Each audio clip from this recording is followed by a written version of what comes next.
प्यारे दोस्तों नमस्कार, मैं डॉक्टर अंकुर। दोस्तों आपने गौर किया है कि आपने कभी सोचा है कि फिस्टुला की जो बीमारी है वो किसको होती है और क्यों होती है? नहीं, आपने कभी नहीं देखा होगा कि फिस्टुला की बीमारी किन लोगों को होती है और क्यों होती है। आज हम आपके बताएंगे, इस बारे में डिस्कस करेंगे कि आखिर फिस्टुला की बीमारी कुछ ऐसे लोगों को ही क्यों होती है।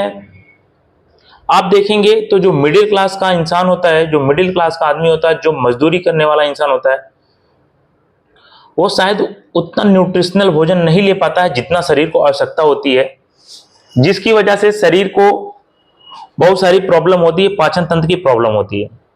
आप देखेंगे कभी जिनके पास पैसा है, जिनके पास जो रिच हैं, उनके घर का 60 साल का आदमी और वही अन्य पुरुष जो मजदूर है, किसान है, वो 60 साल की एज में कैसा दिखता है। ये तो अगर आप मेरी वीडियो पे देख रहे होंगे तो आपको ये बात अभी 2 मिनट लगाइए और आप देखिए, खुद समझ सकते हैं कि एक अमीर आदमी 60 साल का कैसा दिखता है और एक गरीब आदमी सेम 60 साल का कैसा दिखता है। तो कहीं ना कहीं न्यूट्रिशन की कमी होती है। जो न्यूट्रिशन की कमी होती है उसकी वजह से बहुत सारी प्रॉब्लम होती है। हमारी बॉडी ग्रोथ नहीं करती, हमें कैल्शियम की कितनी आवश्यकता होती है, हमें प्रोटीन की कितनी आवश्यकता होती है। हमारा शरीर जब नहीं पाता तो हमारा शरीर जल्दी बूढ़ा हो जाता है। जब हमारा शरीर जल्दी बूढ़ा हो जाता है, न्यूट्रिशन नहीं पाता है, उसकी वजह से हमारे आंत जो होती है, हमारा पाचन तंत्र डिस्टर्ब हो जाता है, जो डाइजेशन सिस्टम वो डिस्टर्ब हो जाता है। और हम खाते क्या हैं? हम खाते हैं समोसा, जो मिडिल क्लास का भोजन होता है। बाहर निकलते ही वो पिज्ज़ा, बर्गर और फास्ट फूड खाने लगते हैं, चाउमीन खाने लगते हैं, जिसकी वजह से हमारा पाचन तंत्र डिस्टर्ब होता है और यह बीमारी फिस्टुला पाइस भकंदर की बीमारी लेके हम दर बदर भटकते रहते हैं। कहते हैं कि जिसको भी बीमारी होता है, कहते हैं हमारे दुश्मन को भी ये बीमारी ना हो, क्योंकि ये बीमारी बहुत पेनफुल होती है। कोई कुछ भी कहे, लेकिन इस बीमारी में बहुत पेन होता है।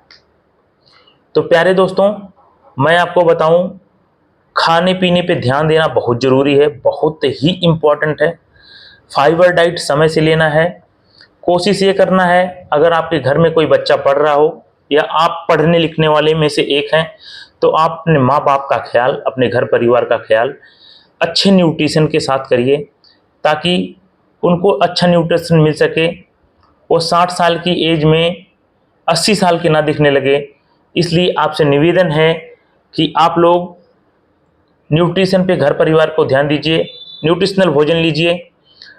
बस खाली पेट भरने के लिए नहीं होता है, पेट भर खाना खाने से नहीं होता है।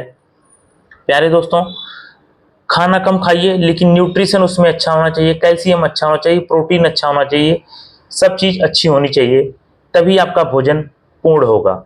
और अगर आप पूर्ण भोजन लेंगे तो आपका शरीर बूढ़ा नहीं होगा जल्दी, आपकी कोशिकाएं, जो शरीर की कोशिकाएं, वो मरेंगी नहीं जल्दी, और आपका पाचन तंत्र अच्छा होगा और बवासीर भकंदर से आप पूर्ण रूप से बचे रहेंगे। तो प्यारे दोस्तों, हम आपसे यही कहेंगे कि खाने पे ध्यान दीजिए। आपका खाना अच्छा होगा तो आपका स्वास्थ्य अच्छा होगा।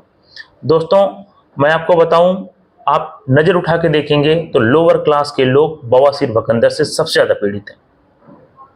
अगर आपको मेरी बात पे विश्वास नहीं हो रहा है तो आप नज़र उठा के खुद देख लीजिए। सबसे ज़्यादा पीड़ित लोअर क्लास, मजदूरी करता है, भूख लगी जाके समोसा खा लिया। तो ऐसी हरकत मत करिए, कोशिश करिए खाना अच्छा खाइए, सलाद ज़्यादा खाइए, टमाटर का सलाद, खीरे का सलाद, गाजर का सलाद, जो भी मिले उसका प्रयोग करिए और आजीवन स्वस्थ रहिए और मस्त रहिए, बवासीर भकंदर से बचे रहिए। बहुत बहुत धन्यवाद। चैनल पे पहली बार आए हो तो चैनल को सब्सक्राइब करिएगा, वीडियो को शेयर करिएगा।